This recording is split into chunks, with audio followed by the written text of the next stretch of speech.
నిన్న సాయంకాలం నా భర్త మీద జరిగిన సంఘటనకి నేను కంప్లైంట్ ఇచ్చి వాళ్ళు అరెస్ట్ చేయమని నిన్న 6 గంటల పాటు నేను ధర్నా చేశాను. రాత్రి 2 టౌన్ సిఐ నాకు మాట ఇచ్చారు.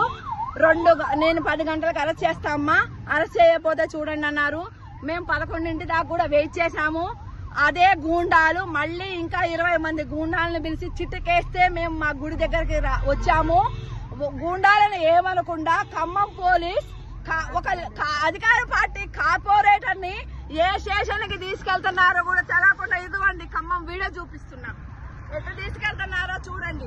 న్యాయం అడిగినందుకే ఖమ్మం పోలీస్ చేసేటటువంటి విధానం ఇది. ఖమ్మం పోలీస్ గూండాలకి చుట్టం, గూండాలకి బంధువులు. ఖమ్మం పోలీస్ న్యాయంగా శాంతియుతంగా కూర్చున్న గుడి దగ్గర మా మనుషుల్ని ఓట్ ఫర్ చోరీ కార్యక్రమం చేద్దామన్న మమ్మల్ని, మా జనాన్ని కొట్టి మమ్మల్ని ఈ విధంగా జీబులో తీసుకెళ్ళి పంపిస్తున్నాడు 2 టౌన్ సిఐ.